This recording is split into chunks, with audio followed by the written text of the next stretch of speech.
Bonjour et bienvenue au balado de l'Académie de la relève en santé produit par le CHUM.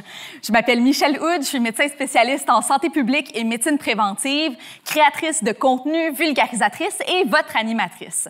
Moi, je suis vraiment passionnée par tous les différents métiers dans le réseau de la santé. Il y en a tellement que des fois, on perd le compte, on perd le fil un peu et ça donne bien parce que c'est exactement la thématique de notre balado. C'est de découvrir différents professionnels de la santé qui vont nous inspirer, qui vont nous parler de ce qu'ils font au quotidien, de leur parcours et de leur manière finalement de changer un peu le monde à leur façon. Aujourd'hui, on enregistre devant public, mais pas n'importe quel public. Ce sont les jeunes de l'Académie d'été du programme de l'Académie de la relève en santé. Bienvenue tout le monde!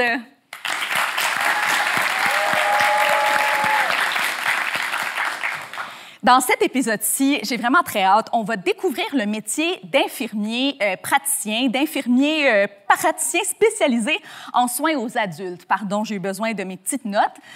Bon, on va découvrir c'est quoi exactement. Je pense que j'ai besoin d'un petit cours sur ce que font les infirmiers praticiens spécialisés aux adultes. On va aussi découvrir les différentes technologies qui sont utilisées en cardiologie, comment l'intelligence artificielle peut servir à la cardiologie. On va parler de télémédecine, bref, de plein de choses intéressantes. C'est Emmanuel Marié-Tétrault qu'on reçoit aujourd'hui, qui est infirmier praticien spécialisé en soins aux adultes au CHUM.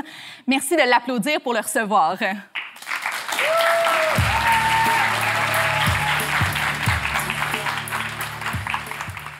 Bonjour Emmanuel, comment ça va? Bonjour, ça va bien. Un peu de trac, c'est normal aussi. Hein? Ah, ça va bien aller.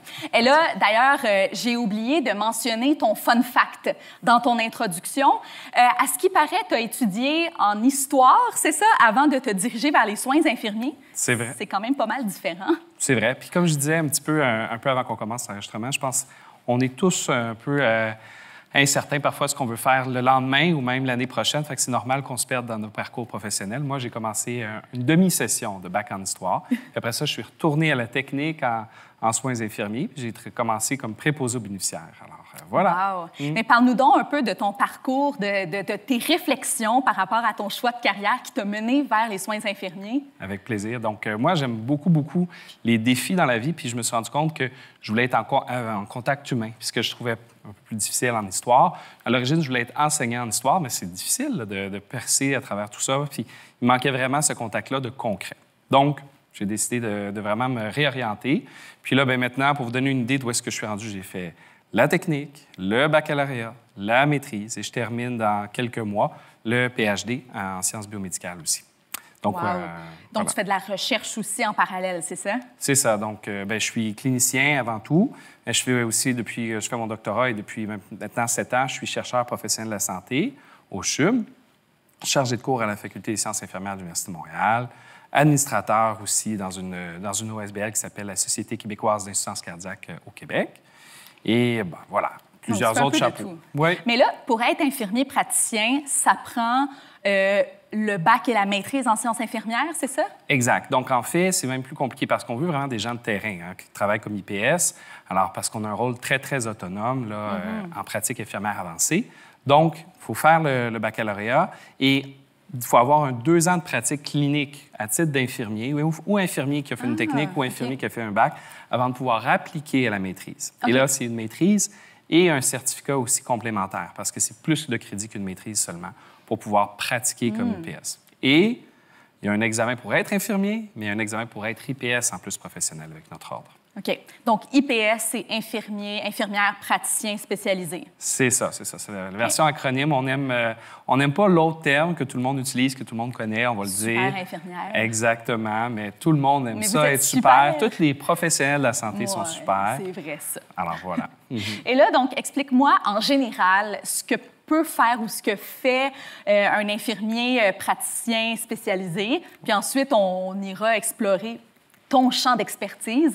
Mais en général, qu'est-ce qu'ils font, les infirmiers praticiens? Excellent. Bien, en fait, il y a 5 spécialités comme IPS. Donc, il y a les IPS qui vont travailler, par exemple, en première ligne, en santé mentale, en milieu hospitalier. Ça, c'est les soins aux adultes comme moi. Et aussi en néonatologie avec les très jeunes bébés, puis en pédiatrie. Donc, les jeunes un peu plus âgés, donc de 0 à 18 ans. Quand on parle de première ligne, c'est comme la médecine familiale? C'est ça. Ils vont travailler majoritairement en partenariat avec les médecins de famille. Oui. OK. Bien, très intéressant. Et toi, donc, tu es dans une des branches qui est spécialisée aux soins aux adultes, plus spécifiquement en cardiologie, c'est ça? Exact. Donc, avant que les soins aux adultes, qu'on ait un plus grand rôle d'autonomie, moi, j'ai eu mes cours que j'avais décidé avant de faire la maîtrise que j'allais en cardiologie. Donc, toute ma maîtrise a été associée à ça. Puis, peu importe la spécialité dans laquelle on va, ça nous permet après ça d'avoir un rôle autonome, donc en termes de prescription, en termes de diagnostic, lié à notre champ d'expertise. Donc, moi, c'est vraiment la cardio, la chirurgie cardiaque à l'étage des patients après une chirurgie de valve à cœur ouvert. On va les suivre à l'étage, on va leur donner congé avec les chirurgiens cardiaques. Puis, j'ai une clientèle aussi en clinique externe, donc les patients d'insuffisance cardiaque, donc qui sont plus à la fin de parcours de leur vie, malheureusement, où est-ce qu'on s'approche souvent plus des soins palliatifs. Donc, vraiment, on s'assure de leur donner le plus qu'on peut leur donner en termes de traitements médicaux, de qualité de vie aussi. Et peux-tu me parler du partage, pas du partage des tâches, mais de la collaboration finalement entre les différents professionnels de la santé? Parce que je sens que l'infirmier praticien spécialisé vient s'insérer dans un endroit où il y a un grand besoin, mais on connaît souvent pas bien le partage des tâches entre les différents professionnels. Donc, dans ton exemple, par exemple, dans ton cas. Bien, exemple, à l'étage de chirurgie cardiaque, les chirurgiens, ils sont la majorité de la journée à l'étage de au bloc opératoire. Donc, ils ne sont pas là pour pouvoir accompagner les patients, les préparer au congé, assurer le suivi des médicaments, parfois aussi faire une transition avec les médecins de famille, faire des plans de soins compliqués pour ajuster vraiment les médicaments. Souvent, en chirurgie cardiaque, c'est malheureux, mais la population vieillit et devient de plus en plus chronique. Puis, vous le savez, l'obésité est une grande problématique qu'on a au Québec et partout dans le monde. Donc, les gens, parfois, c'est pas rare. Chaque semaine, on en a des patients qui vont arriver, ils ont une chirurgie à cœur ouvert, mais ils apprennent en même temps qu'ils ont le diagnostic de diabète, d'hypertension, de cholestérol et tout. Puis, évidemment, on essaie de leur expliquer tout ça, mais c'est dur pour eux de tout comprendre. Alors, on les accompagne eux, on accompagne leur famille. Quand c'est des personnes plus âgées aussi, on fait ça. Alors, ça donne un exemple où est-ce qu'on a vraiment un rôle directement au patient pour ajuster, entre guillemets, les médicaments, retirer les drains, s'assurer vraiment que le post-opératoire se passe bien, mais aussi d'accompagnement dans son ensemble du patient, d'un point de vue psychosocial aussi. Intéressant. Puis toi, tu as passé par plein de professions. Tu disais qu'au début, tu étais préposé aux bénéficiaires. Oui. Comment tu as trouvé cette expérience-là? C'est comme une deuxième famille pour moi. C'est comme une deuxième grand-père, deuxième grand-mère. J'avais vraiment le moton quand je suis parti. J'ai travaillé toutes les fins de semaine. Je travaillais avec les mêmes personnes pendant 2 ans. Pendant tes études? Oui. OK. Oui. Fait que c'est après ça, quand je suis quitté, parce que je devenais infirmier de plancher aux soins intensifs intermédiaires à Sacré-Cœur, en traumatologie, bien là, c'est vraiment un autre game qui a commencé. Mais c'est ça, je pense qu'il faut aussi toucher un petit peu à tout dans notre pratique si on veut vraiment savoir où on veut aller sur notre X. Bien, c'est le fun parce que dans une même personne, ça nous fait comprendre plein de différentes options de pratique. Et puis, toi, tu fais de la recherche, tu nous l'as mentionné. J'ai compris que c'était, entre autres, sur la télémédecine ou l'utilisation des technologies. Peux-tu nous parler un peu de ce que tu fais? Avec plaisir. Là, il faut que je le fasse en version courte parce que c'est un doctorat, c'est long, hein? Alors, bref. C'est ton doctorat qui porte sur ça? Oui, okay. Oui. Puis on a d'autres projets aussi concomitants à ça. Mais en fait, dans le cadre de mon doctorat puis de mes recherches à titre de chercheur, on a développé une application mobile de suivi à distance des patients. Donc, la télémédecine, ça englobe autant le suivi à distance que les appels vidéo, Teams, par exemple, qu'on peut avoir avec certains patients. Parfois même, on pourrait dire des courriels sécurisés pour pouvoir échanger dans des différentes spécialités. Moi, c'est vraiment la télésurveillance. Donc, les patients, avec une application mobile, ils inscrivaient leurs signes vitaux, leurs symptômes sur leur application. Puis nous, directement, sur une page web sécurisée, on avait une infirmière qui surveillait ces données-là, puis avec des alertes automatiques, appelait le patient s'il allait moins bien. Puis nos données préliminaires démontrent une diminution de plus de 60 des coûts associés à ça, parce qu'on donne un point de service très rapide aux patients, puis on sait que dans le système de santé, l'accessibilité, c'est un enjeu majeur. Ah, c'est vraiment super. Puis j'ai hâte de voir si ça peut se développer à plus grande échelle au niveau du Québec, parce que c'est vrai que moi aussi, dans ma pratique, des fois, j'aimerais ça pouvoir juste parler en vidéoconférence, disons, à mon patient. Là. Souvent, ça peut faire un très, très bon travail pour ceux qui ont de la misère à se déplacer. Hein?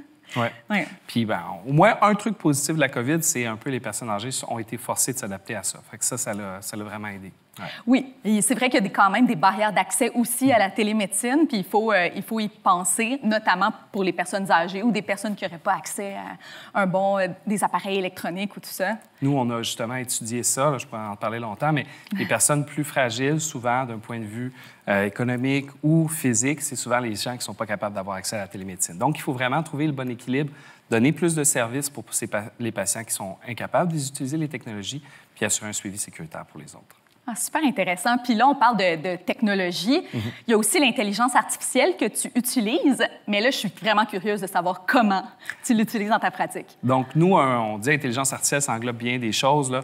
Moi, ce que j'ai fait, c'est qu'en même temps qu'on avait la télésurveillance, on a développé des algorithmes, on pourrait dire intelligents, pour suggérer des médicaments de façon automatisée aux prescripteurs. Comprendre que l'insuffisance cardiaque, c'est la première cause d'hospitalisation chez les 65 ans et plus au Canada. Ah ouais? Donc, évidemment, il y a énormément de ressources qui sont prises pour ces patients-là, puis ils sont vus toutes les semaines par des pharmaciens, souvent par les médecins de famille, mais plus rarement par les équipes de cardiologie. Et l'insuffisance cardiaque, pour le dire, c'est quand le cœur bat plus assez fort pour distribuer le sang dans le corps.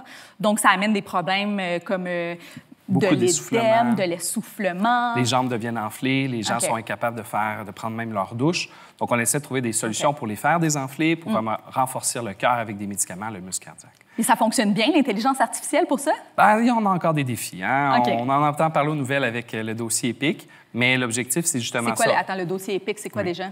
Alors, le dossier informatisé des patients? Exact. Alors, il y a 2 projets pilotes là, qui arrivent prochainement. On espère qu'on va avoir toutes les données qui vont pouvoir être disponibles au Québec avec ça. Donc, les prises de sang, l'imagerie.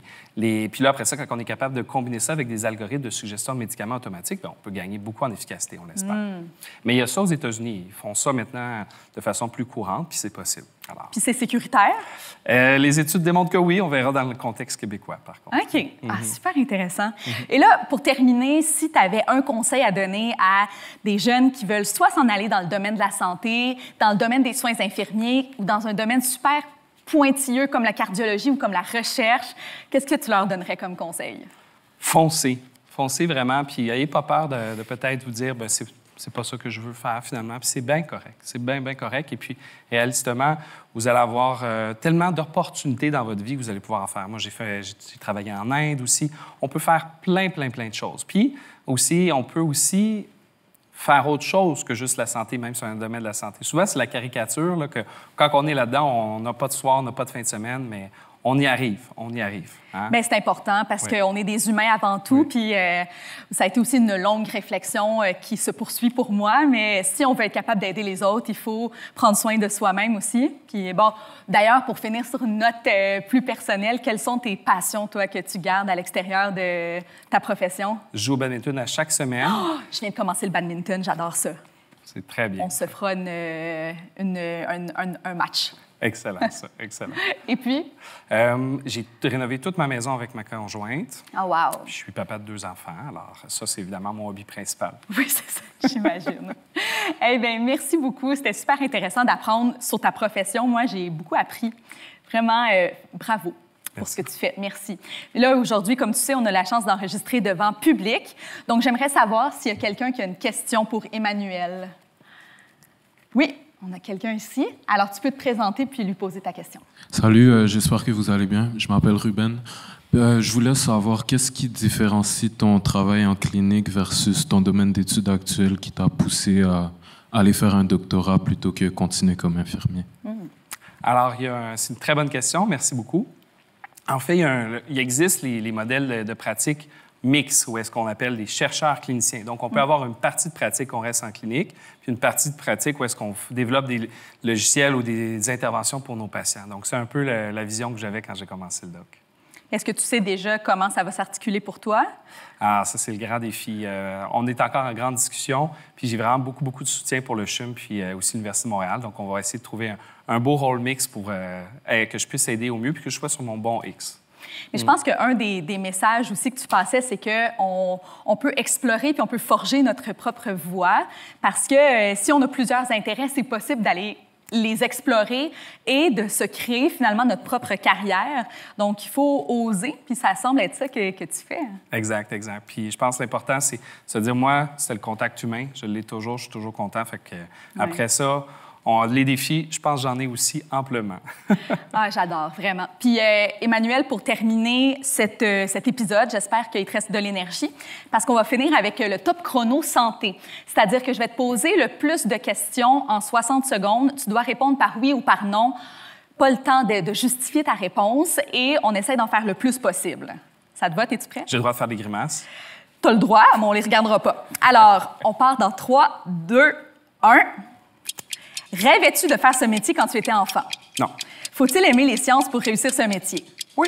Avais-tu envisagé une autre spécialité que la cardiologie? Oui. Ton expérience internationale en Inde et en Équateur a-t-elle marqué ta vision des soins? Oui. Le travail humanitaire apporte-t-il une dimension essentielle à ta pratique? Oui. Peux-tu prescrire des médicaments ou des examens? Oui. Ton rôle te permet-il de faire de la prévention? Oui. Ta journée est-elle souvent différente, tes différentes journées? Ah oui. Travailles-tu en collaboration avec des cardiologues au quotidien? Oui. Trouves-tu les séries médicales réalistes? Non. Les patients, j'ai répondu pour toi. Les patients comprennent-ils toujours ce que tu fais? Non. As-tu déjà regretté de t'être lancé dans une thèse tout en exerçant ton métier? Oui. Une IPSSA spécialisée en cardiologie peut-il prescrire des traitements grâce à des données analysées avec l'intelligence artificielle? Oui. Ce n'est pas un peu complexe parfois de jongler entre la recherche, ton travail en clinique et ton rôle de chargé de cours? Oui. Penses-tu parfois à tes patients en dehors du travail? Oui. Aimes-tu plus donner des conférences que recevoir des formations? Conférence. Donner des conférences. Ouais. Merci beaucoup. Merci beaucoup. Bien, merci, Emmanuel. Merci, ça a été super inspirant de te recevoir. Moi, j'ai beaucoup appris. Et si jamais vous voulez revoir l'épisode ou apprendre sur d'autres professionnels de la santé, rendez-vous sur la chaîne YouTube du CHUM pour tous les épisodes du balado de l'Académie de la relève en santé. Bye! Bye bye! Au revoir!